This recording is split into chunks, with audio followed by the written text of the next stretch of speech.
Hello everyone, welcome to biology lecture. Myself Somnath Palichayar. We had already started with a new chapter called as the strategies of class 12th. ठीक है, ये strategies वाला जो topic चल रहा था उसमें हम लोगों ने लास्ट लेक्चर में like animal husbandry, out crossing, out breeding breeding वाला जो पार्ट था मैक्सिमम जो हम लोगों ने कवर कर लिया था. ठीक है, और आज का जो लेक्चर रहेगा यहाँ पे हम लोग बात करेंगे with respect to the apiculture. Okay, तो चलो बढ़ते हैं लेक्चर में आगे. एपीकल्चर से स्टार्ट करते हैं. So what is apiculture? Apiculture actually हम लोग यहाँ पे हनी बीज को हनी बीज के रिस्पेक्ट में ही बात करेंगे. सबको पता होता है नॉर्मली एपीकल्चर क्या होता है, लेकिन अभी इसको थोड़ा बहुत यहाँ पे एक्सप्लेनेशन की रिक्वायरमेंट आएगी. ओके, क्योंकि ये एनसीईआरटी वाला टॉपिक है तो ध्यान देना बहुत जरूरी हो जाएगा आपके लिए. ओके, कीपिंग का मतलब यहाँ पे अभी देखते हैं. Management of honey bees for the production of Honey for the human consumption. Honey has lots of nutritive value, जैसे कि see it has lots of medicinal uses. तो अभी क्या है वो सारी बातें तो देखेंगे ही. ओके, बढ़ते आगे. सक्सेसफुल बी कीपिंग का कब होगा? एक्चुअली अगर आप लोग समझ लो कि आपको बी कीपिंग करना है तो कब आप कह सकते हो कि वो सक्सेसफुल है करके? नॉलेज होना चाहिए बीज के बारे में. सबसे बेसिक पार्ट यही है, आपके पास बी के बारे में नॉलेज होना चाहिए, वो भी with respect to their nature and behaviour. कौन सा नेचर उनका लाइक शांत नेचर के हैं, कौन ज्यादा गुस्से वाले नेचर के हैं, है ना, कब वो उनका बिहेवियर चेंज करने की एबिलिटी दिखाते हैं. ये सारी बातें एक काइंड ऑफ नॉलेज की बहुत ज्यादा जरूरत हो जाती है यहाँ पे. देन कलेक्टिंग ग्रुप ऑफ बीज. ओके, कैसे कलेक्ट करना चाहिए, कौन से बीज कहाँ पे, कैसे किस तरीके से हम लोग उसको कलेक्ट कर सकते हैं. Okay, like maintain the healthy bees. अभी इतना ही नहीं, तो बी की health is also very very important. Okay, we should allow them to feed on their nectar, because if they are healthy they will help us in giving more honey, and it will also be able to give us a good quality of the honey. Okay, तो ये आपको याद रखना है. They should be provided with the good quality of the food to maintain their strong immune system to stay them healthy. Appropriate location to keep the bee hives. मतलब एक particular location होना चाहिए जहाँ पे वो लोग अपना bee hive बना सके. See, it should be like away from the environmental stress. We should be away from the bee hive. Managing bee hives in different climatic condition. Again इसका भी एक नॉलेज काफी ज्यादा जरूरी हो जाता है. Then collection of the honey, कि हनी किस तरीके से हमको कलेक्ट करना आना चाहिए. ओके, सो ये सारे बात का नॉलेज हमको होना चाहिए अगर आप लोग एक सक्सेसफुल बी कीपर बनना चाहते हो तो. ठीक है, to obtain a commercial product like bee see to obtain a commercial products like wax and honey, then pollen, bee venom, and royal jelly, as well as the crop pollination. Honeybees are social insect which forms highly organized colonies. अभी इस paragraph में actually देखो काफी सारे बातों के बारे में बात हुआ है. जैसे कि कमर्शियल प्रोडक्ट्स जो कि हमको हनी से मिलता है, जैसे कि वैक्स. ओके, और हनी तो मिलता ही है. देन एक्चुअली यहाँ पे रॉयल जेली के बारे में बात किया है. ये रॉयल जेली जो है ना, ये बहुत इंपॉर्टेंट प्रोडक्ट है, जिसके वजह से क्या होता है एक्चुअली देखो, जब भी लार्वल फॉर्मेशन होता है, लार्वल स्टेज में जब हनी बीज के लाइक आपको तो पता है ना, इनमें बहुत सारे स्टेजेस होते हैं, ये इनडायरेक्ट डेवलपमेंट दिखाते हैं. ओके, तो लार्वा जब डेवलपमेंट होता है, अगर घर के अंदर जो क्वीन बी है अगर वो एब्सेंट रहेगी तो वो क्वीन बी की डिमांड रहेगी, राइट. मतलब क्या है, आपको क्वीन बी चाहिए, हाइव में एक क्वीन बी चाहिए जो कि फर्टाइल होती है. ठीक है, तो लार्वा में से एक एक को सेपरेट कर देंगे और उसको रॉयल जेली खिलाएंगे. ठीक है, so this royal jelly has काफी सारा न्यूट्रिटिव मटेरियल जो कि एक्चुअली क्या करता है उस पर्टिकुलर इंडिविजुअल में लाइक ग्रोथ करवा के देता है. ये फीमेल जो रहेगी वो क्वीन रहेगी. ठीक है, उसकी जो मॉर्फोलॉजिकल कैरेक्टरिस्टिक रहेगी वो बाकी वर्कर बी के साथ कंपैरेटिवली अगर सोचेंगे तो वो डिफरेंट रहेगी. ठीक है, इसके बारे में हम लोग ऑलरेडी क्लास में डिस्कस कर भी चुके हैं. ओके, और जो ड्रोन्स होते हैं वो हैप्लॉइड इन नेचर होते हैं. हैप्लॉइड नंबर ऑफ क्रोमोसोम यानी 16 होता है और डिप्लॉयड नंबर ऑफ क्रोमोसोम 32 होता है. वर्कर एंड हनी बीज, वर्कर वर्कर जो होते हैं और जो क्वीन बी हनी बीज होते हैं, ये लोग एक्चुअली डिप्लॉयड कंडीशंस दिखाते हैं. ओके, वो लोग फर्टिलाइजेशन से डेवलप्ड हुए रहते हैं. ये सारी बातें आपको पता है. ठीक है, और जो 32 नंबर क्रोमोसोम आपको डिप्लॉयड कंडीशन में देखने मिलेगा. So since males are haploid, females are diploid over here, so haplodiploidy condition is occurring in case of the honeybees. Okay, next, thousands of individual forms a colony called as a hive or a comb. This hive is constructed by the bee using the bee wax. The wax is actually secreted in the form of the wax plates by the specialized wax gland in their body. ठीक है, अभी इसके अलावा यहाँ पे ये जो paragraph मैंने ऐड कर दिया है ये एक्चुअली इंपॉर्टेंट है क्योंकि आपके एनसीईआरटी का है. ठीक है, सी ओवर हियर क्या दिया है इंट्रोडक्शन से देखते हैं. Bee keeping or the apiculture is maintenance of the hives of honey bees for the production of honey.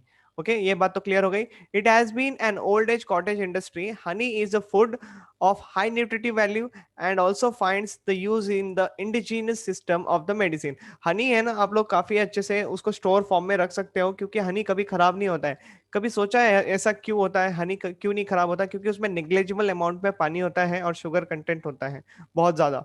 Okay, सो ये जो कंडीशन है ये एक्चुअली हनी को प्रिजर्व करके रखता है. समझ में आई बात? Okay, next. Honey bee also produces the B wax which finds many uses in industries such as in the preparation of the cosmetics and polishes of the various kinds. Okay, then increase the demand of the honey has led to the large scale beekeeping practices. Okay अब क्या हो गया, market में हनी की demand बढ़ गई क्योंकि commercial value के बारे में जब रिसर्च हो जाता है तो उस पर्टिकुलर प्रोडक्ट को लेके मार्केट में डिमांड बढ़ जाता है, सिंपल सी बात है. तो उसके रिस्पेक्ट में लोग उसको सीखने का इंटरेस्ट भी दिखाते हैं. समझ में आ रही है बात? और ऐसे करके क्या होता है, बिजनेस स्ट्रेटेजी डेवलप होने लगता है. बाकी सारी बातें तो आपको पता है आगे की. ठीक है, it has become an establish incoming generating industry whether practised on a small or a large scale. Large scale में करना चाहते हो तो भी पॉसिबल है, अगर अकेले करना चाहते हो then also it is possible. Okay, और ज्यादा लेबर वर्क इसमें रिक्वायर्ड नहीं होता है. अगर आपने एक बार सीख लिया तो आप अकेले भी मैनेज कर सकते हो. ठीक है, beekeeping can be practiced in any area where there are sufficient bee pasture of some wild shrub. जैसे कि एक ऐसा एरिया चाहिए जहाँ पे एक्चुअली वाइल्ड श्रब ग्रो करते रहेंगे या फिर फ्रूट्स ऑर्कर्ड्स, मतलब apple, cherries, peas, plums, pears, ये ऐसे ऐसे टाइप के फ्रूट्स अगर ग्रो होते रहेंगे तो वो काफी अच्छा है क्योंकि उनको नेक्टर मिलेगा वहां से. ठीक है, and cultivated crops. There are several species of the honeybees are available which can be reared. Of these, the most common species जो है वो है Apis indica.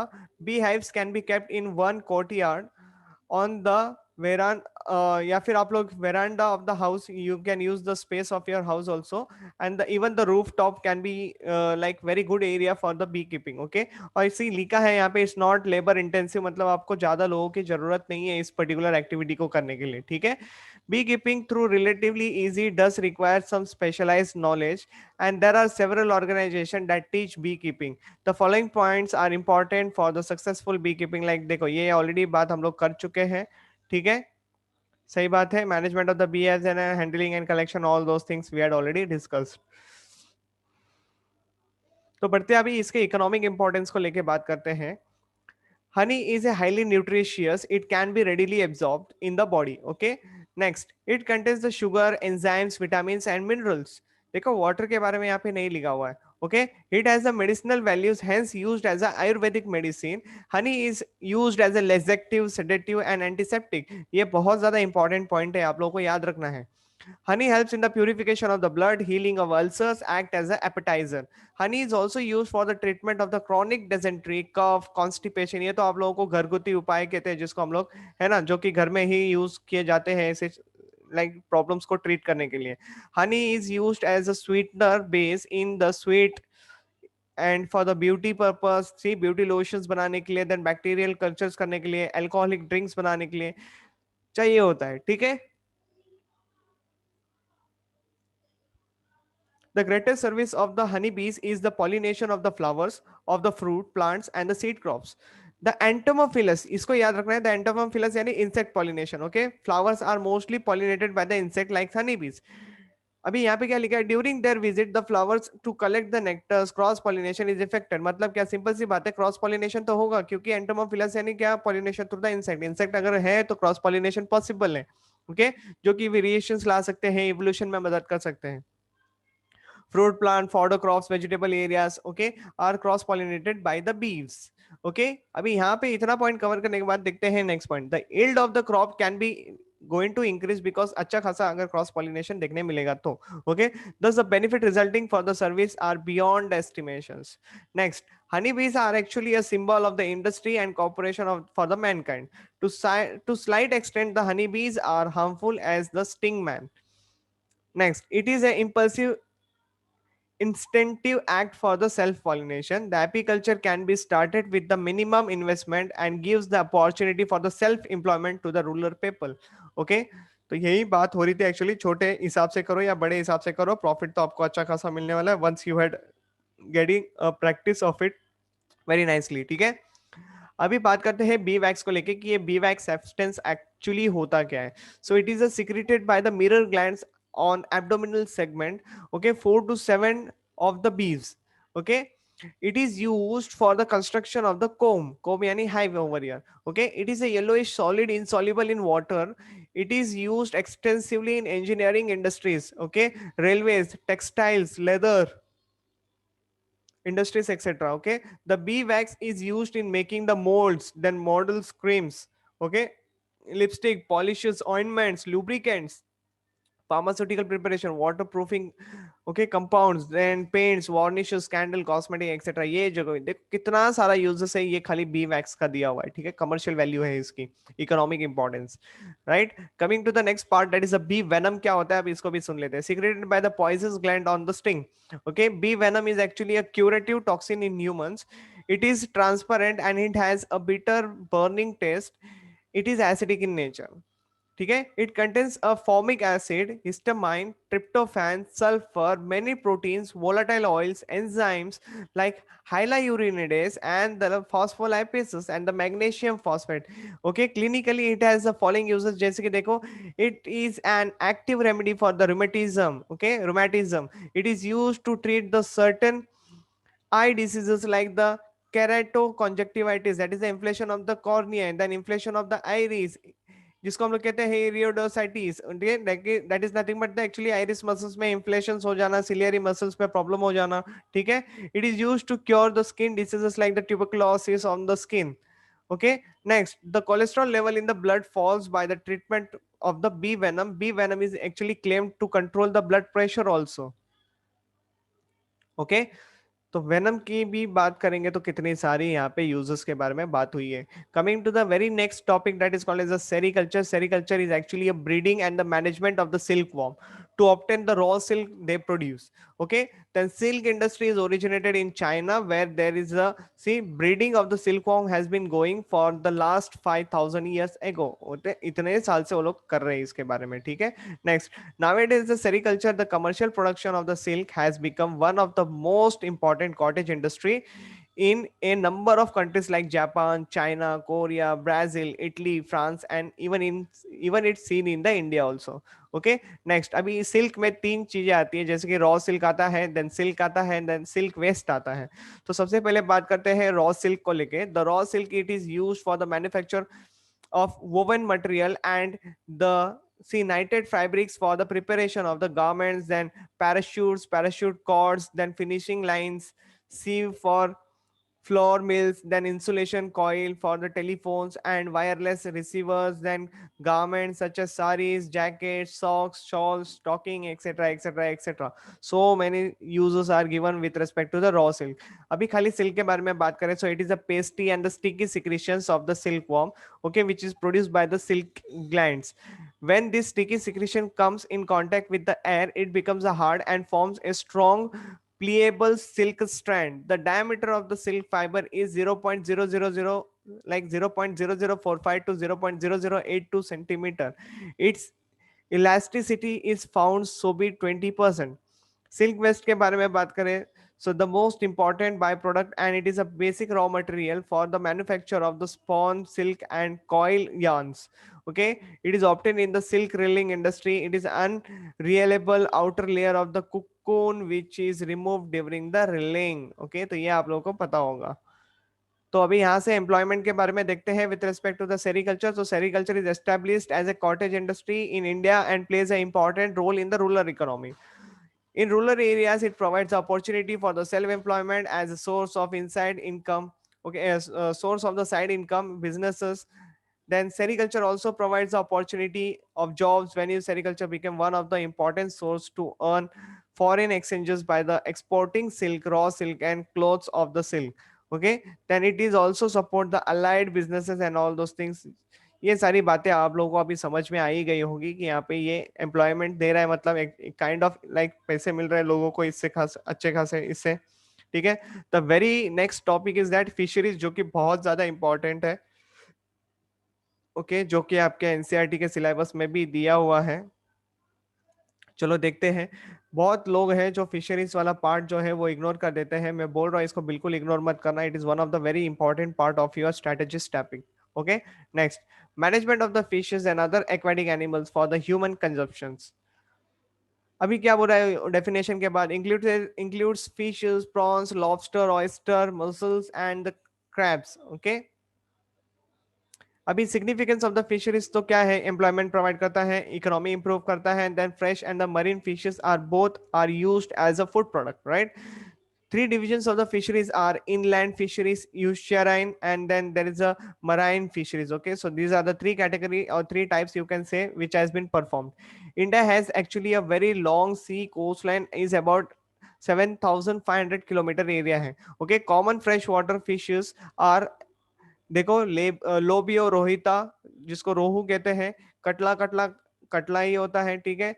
देन सिराना, मारिग्यूला, जिसको मिराग्यूला भी कहते हैं, and other crabs etcetera etcetera. तो ये फ्रेश वाटर के कुछ कॉमन एग्जांपल है जो कि फिशरीज में यूज किए जाते हैं। Then marine fishes that are commonly eaten in our country, जैसे कि हर्पेडॉन, जिसको बॉम्बे डक कहते हैं, सार्डिनेला, जिसको सार्डाइन भी कहते हैं, रोस्टिगलर, जिसको हम लोग मैक्रेल कहते हैं, एंड स्ट्रोमेटस, इसको हम लोग पॉम्प्रेट कहते हैं। ठीक है, तो ये काफी फेमस है जो कि खाए जाते हैं। Next, maintenance of the fish farm. Now selection of the site, ये आपको पता होना चाहिए कितना बड़ा साइज लगेगा, कितना उसका ध्यान रखना पड़ेगा, ये सारी बातें यहाँ पे। Okay. Excavation of the ponds and hatchery nursery, then rearing ponds, stocking ponds, water source, manure, supplementary feed etcetera etcetera, ये सारी मतलब खाने पीने से सारी बातों का आपको ध्यान रखना पड़ेगा अगर आप लोग ये प्रोसेस कर रहे हो तो। ठीक है। प्रिजर्वेशन मेथड के लिए हम लोग यूज कर सकते हैं like chilling, freezing, freeze drying, sun drying, smoke drying, salt and canning और एक्सेट्रा एक्सेट्रा, ये सारी बातें आप परफॉर्म कर सकते हो अगर आपको लाइक ड्राई फॉर्म में अगर इसको मार्केट मार्केट में भेजना है तो। ठीक है। Next, other products which can be obtained from the fishes are like fish oil, fish meal, fertilizers, fish guano, fish glue, and sling glass of gelatin material. Okay, these are the byproducts are widely used in the paints, soaps, oils, etc. In case of medicines also, prawns and lobsters have the market value all over the world. Okay, तो ये तो सबसे ज्यादा demanding है। Coming to the very next topic that is called as a plant breeding, जो कि ये हमारा लंबा चलने वाला है। ठीक है, और ये काफी इजी भी है, आप लोगों ने लाइक प्रिंसिपल ऑफ इनहेरिटेंस काफी काफी अच्छी तरीके से सीख लिया है, तो इससे काफी सारी चीजें आपकी ऑलरेडी क्लियर भी होगी। ठीक है, so let's connect the topic. Management of the plant species to create a better plant types with the better yield, जैसे कि डिजायर ट्राइट्स, मतलब desire character are selected from the plants and allowed to meet with each other, है ना। Tall and white flower, then short and the red flower, ये सारी बातें हम लोगों ने देखी है। Short plants are easily eaten by the animals and they die, so short is not a desirable feature, but red flowers is desirable feature as it is a bright color and can attract the insect for the pollination. So we want tall and the red. However, for that we will be like crossing one and two after breeding. Tall plants with the red flowers and we can self-pollinate them, acquire the plant of the similar types. तो ये सारी बातें कर सकते हैं हम लोग। ठीक है, प्लांट ब्रीडिंग समझ में आ गया, तो अभी बढ़ते हैं with respect to the agriculture in India. India is an agriculture country after the independence, it as see it was challenge for the India to provide the food to the entire population. as the population continuously increasing, so the food production is also increasing। ये तो हमारे starting का ही like बोल सकते हो chapter का definition type ये हो गया। Second, 62% of the population is employed in agriculture। plant breeding is a technique increased drastically for the production of the wheat and the rice, also called as a green revolution, जो आप लोगों ने lower classes में पढ़ा होगा। as a plant is green color and it was a drastic change। next, a lot of factors are involved like climatic conditions, specific soil, all those things are actually required for the plantation purpose। okay, examples, improvement with the plant breeding techniques, जैसे कि पहली बात करते हैं हम लोग rice को लेके, basmati, Sona Masuri, mini kit, then idli rice, then Annapurna, semi drop varieties like Jaya and Ratna. So these are the actually varieties of the rice has been mentioned over here. Coming to the wheat variety, देखो Sonalika, Kalyan, Sona. Okay, Sonalika is like semi-dwarf variety. Then Kalyan Sona is there. Triticale is there. Then Duram is there. Then देखो काफी सारे varieties है, आपको याद रखने हैं। ये आपके एनसीईआरटी में भी इसकी एक अच्छी खासी लिस्ट मिल जाएगी, ठीक है। मिलेट्स जैसे कि देखो हाइब्रिड वेराइटीज है, ओके, ऑफ मेज, जवार, bajra. It led to the high yielding varieties like resistant to the water and stress and diseases also. Sugarcane की बात करें तो saccharum barberry, okay, northern side में मिलेगा, yield and sugar content is poor. ये आपके एनसीईआरटी में है, आप लोगों को कंपलसरी एनसीईआरटी पढ़ना है इसके रिस्पेक्ट में। देन सैक्रम ऑफिसिनारम जो कि सदर्न पार्ट का मटेरियल है, you yield and sugar content is good. These two varieties see cross to get the desirable quality of the high yield and thick stem, high sugar and ability to grow in the sugarcane areas of North India. Okay, improved breed, ये सारी बातें यहाँ पे देखो coding सारी sequence दी हुई है, ये इग्नोर मारोगे then also it is fine, no problem will be there. लेकिन जो मैंने कहा है आपको एनसीईआरटी इसके तीनों के रिस्पेक्ट में आपको एनसीईआरटी में अच्छे खासे एक्सप्लेनेशन दिया हुआ है, विद रिस्पेक्ट टू एग्जांपल याद करना जरूरी बन जाता है, ठीक है। Now objective of the plant breeding, क्यों हमको ये करना जरूरी हो जाता है, what is the purpose behind this. The basic objective of the plant breeding is to increase the yield of the plant products like grain, fruit, fodder, fibre, oil etcetera. जो भी सारी चीजें जो प्लांट से मिलती है हमको वो सारी बातें समझ में आनी चाहिए और हमको उसका यूटिलाइज भी करना चाहिए। और साथ में ही अगर हम लोग प्रोडक्ट को यूटिलाइज करें तो हमको जिससे प्रोडक्ट मिल रहा है उसका भी तो ध्यान रखना बहुत ज्यादा जरूरी है। हमको देखना चाहिए कि कौन से डिजायरेबल कैरेक्टर है, कौन से अनवांटेड कैरेक्टर है, उन अनवांटेड कैरेक्टरिस्टिक को कैसे एलिमिनेट करें, और क्या क्या प्रोसीजर है, क्या क्या चीजें हैं जो हमको समझनी है जो कि प्लांट के लिए काफी अच्छी हो सकती है। ये सारी बातों को भी हमको ध्यान रखना है। जैसे कि देखो जैसे जैसे आगे बढ़ेंगे आप लोगों को क्लियर होती जाएगी। See pest and the disease causes the heavy loss of the plant products. So another objective of the plant breeding is to provide produce a high yielding varieties which are actually pest and the disease resistant. तो यहाँ पे आप लोगों के लिए जब biotechnology वाला chapter चलेगा तो आप लोगों को काफी अच्छे से समझ में आ जाएगा how biotechnology is going to help us in producing the pest and disease resistant plants, okay, to improve the quality of the plant products like see melting and the baking properties, taste, nutritional value, to obtain the varieties which can adjust with the local climatic condition, to modify the or that is a change the maturation period of the plants, then to obtain the varieties resistant to the salinity and other stress conditions such as drought, frost, etc. Okay, to improve the characteristics such as plant height, habit, branching and all those things। ये सारी बातों का बहुत ज्यादा important है। Genetics also plays a very important roll over here. HUW468 wheat variety was developed after 12 years of intense research। okay, तो ये आपको कंपलसरी याद रखना है। Very good example। The main step in the breeding a new genetic variety of a crop are discussed below। Okay, so plant breeding steps के बारे में ये देखो, ये सारे स्टेप्स ऑलरेडी आप लोग फेमिलियर हो इनके साथ। ओके, जैसे कि हम लोगों ने प्रिंसिपल ऑफ इनहेरिटेंस पढ़ा ही था। तो सी कलेक्शन ऑफ वेरिएबिलिटी, मतलब genetic variability is the root and root of actually any breeding programme. very important statement। okay, individual within a species vary widely in a number of characteristics, जैसे कि in many crop plants genetic variability is available from the wild relatives of the crops। then collection and preservation of the wild variety species and relatives of the cultivated species, that is a germplasm storage, okay, is a prerequisite for the expective exploitation of the natural genes। then germplasm is the sum total of the alleles of the genes which are present in a crop, and it is selected species, it is actually a related species। The germplasm of any crop species would consist of the following types of the material, जैसे कि उसमें रहेगा cultivated improved variety that are see no more in the cultivation, then old local or indigenous varieties, you can say lines produced by the plant breeders, then wild species related to the crop species। ये सारी चीजें हम लोगों ने देख मतलब actually हमको देखने मिलती है germplasm के रिस्पेक्ट में। ओके, सेकंड जो है वो है evaluation of the selection parents. Okay, plant breeders choose plant with the desirable character by evaluating the germplasm। The selected plants are multiplied and used for the hybridization। The self-pollination plant, pollinated plants Breeder isolate desirable homozygous individual from the mixed population and multiplies them individually without contamination, such as selection process called as a pure line selection. What do pure line का मतलब क्या होता है? Like हमको 3 से 4 साल तक या फिर 5 साल तक एक ही टाइप का कैरेक्टरिस्टिक जब प्लांट से मिलता है तो हम लोग उसको प्योर लाइन कंडीशन कहते हैं. ठीक है. Cross hybridisation among the selected parents. It is a method of plant breeding in which the two or more genetically different plants are crossed to get a new variety with the desirable characters. Okay, ये तो आप लोगों को पता ही होगा, principle of inheritance का rule है. It is a process of combining different varieties or species of organism to create a hybrid. Okay. अभी ये सारी बातें मैंने ऑलरेडी आप लोगों को लाइक प्रिंसिपल ऑफ इनहेरिटेंस में बिगनिंग में ही बता दी थी, लेकिन अभी भी यहाँ पे आ गई है तो बात कर लेते हैं. टेक्निक ऑफ हाइब्रिडाइजेशन जैसे कि इंक्लूड्स द फॉलोइंग स्टेप, जैसे कि selection of the parent. The parent with the desirable character are selected. The selected see plant should be genetically different ताकि इवोल्यूशन वगैरह वेरिएशन वगैरह आने में मदद मिल जाए. Okay. The plant parent actually see are grown in a different plots like isolation जिसको कहते हैं to avoid the cross pollination. Okay, समझ में आई बात? क्रॉस पॉलिनेशन अवॉइड करने के लिए हम लोग उसको डिफरेंट लोकेशन पे ही ग्रो करवा देते हैं.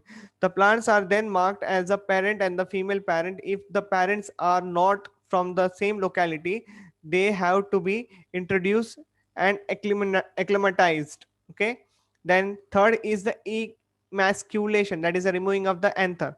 Okay, or you can say removing of the one of the part from the you can से फ्लावर. ओके, इधर वो मेल पार्ट भी हो सकता है या तो फिर फीमेल पार्ट भी हो सकता है. ओके. और लाइक हम लोगों को प्लांट को एक ही क्या बोलते हैं उसको, स्टैमिनेट या तो फिर हमको उसको पिस्टिलेट फॉर्म में रखना पड़ेगा. That is what the emasculation means over here. The removal of the stamen from the bisexual flower of the female parent before the maturation of the other is called as emasculation. मतलब जो stamens वगैरह है हमको उसको निकाल देना है. This is only called as emasculation. Okay. Normally एक केस हम लोगों को कंडीशन चाहिए होता है बाइसेक्सुअल फ्लावर, ताकि हम लोग खाली पिस्टिलेट फ्लावर बना के रखें. ठीक है. It is perform to prevent the self pollination in the bisexual flower. ठीक है. तो सेल्फ पॉलिनेशन इग्नोर करने के लिए हम लोग ये सारी एक्टिविटी करते हैं. Okay. The plant with emasculated flower act as a female parent and other will be selected as a male parent. Okay. Emasculation can be achieved by the following method. तो क्या क्या चीजें हैं जो हम लोग उसको किसके थ्रू इमैस्कुलेशन कर सकते हैं? जैसे कि देखो स्क्रीन पे आ चुका है फोर्सेप या फिर सीजर मेथड. ओके, मतलब हाथ से करना. The removal of the stamen with the help of the forceps or the scissors is called as a hand emasculation. This method is used in the plants with the larger flower like pea and cotton. ठीक है. Hot और cold water emasculation भी है, जैसे कि the killing of the pollen grain by using the hot water is called as a hot water emasculation. In this method the flowers of the flower or you can say inflorescence are dipped in a hot water like 45 degree centigrade to 60 degree centigrade or the cold water for about 10 minutes. This method is used for the plants with the small flowering like jawar and bajra. Okay. Suction pressure method. अभी यहाँ पे देखो क्या होता है, सीधा सक करके निकाल लेंगे. Okay. In this method the stamens are removed by applying the suction pressure. The suction pressure should be enough to suck only the stamens and not the gynoecium or the complete flower. ये बहुत important है. This method is also used in the plants with the small flowers. इसके बाद हम लोग को करना होता है bagging. Okay. Bagging is very important. See after emasculation the flower of both male and the female parents are to be enclosed in a separately in the muslin cloth or paper or even the plastic bags can be used for this process. Okay, जिसको हम लोग bagging कहते हैं. bags are tied at the base of the flower or inflorescence by the thread or copper wire can be used for the bagging purpose. ठीक है. bagging is done to prevent the cross pollination by see unwanted pollen grains. अगर pollination हो गया तो फिर दिक्कत करेगा ना, तो मतलब तुम्हारा प्रैक्टिकल में प्रॉब्लम आ गई, क्योंकि जो डिजायरेबल कैरेक्टर हम चाहते हैं शायद वो ना मिले और उसके जगह पे कुछ और ही हो जाए. ठीक है. तो वो कंटामिनेशन इग्नोर करने के लिए बैगिंग करना बहुत ज्यादा जरूरी हो जाता है. Next, pollination, that is artificial crossing के बारे में बात करेंगे. The pollen grains are actually collected from the mature anther of the male plant. Okay, male parent. The pollen grains are transferred on the mature stigma of the female parent. बाकी सारी बातें तो तुमको पता है. और उसके बाद फिर से उसको रीबैक्ट कर दो आफ्टर क्रॉसिंग. ठीक है, ताकि फर्टिलाइजेशन वाली प्रोसेस अच्छे से हो जाए. लेकिन इतना होने के बाद आपको टैग जरूर लगाना है, नहीं तो मालूम पड़ गया आप लोग टैग लगाना भूल गए और बाद में खुद ही कंफ्यूजन क्रिएट कर लोगे. ठीक है.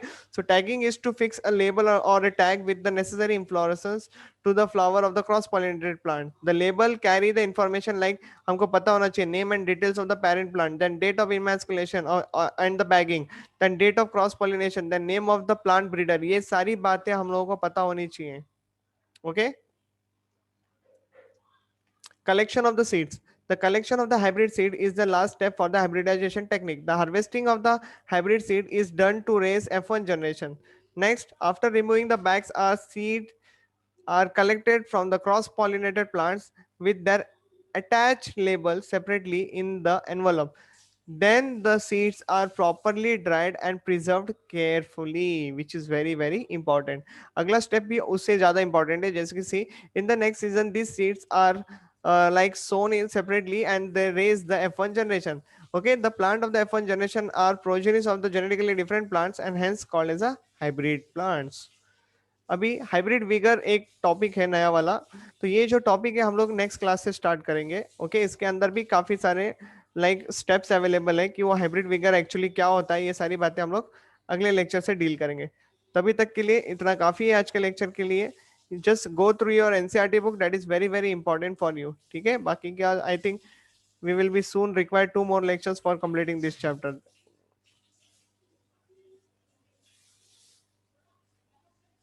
ठीक है, तो ये काफी लेंदी प्रोसीजर है, तो हम लोग आगे से दूसरे वाले लेक्चर में ही इसको कंटिन्यू करते हैं. Thank you very much, bye bye, take care.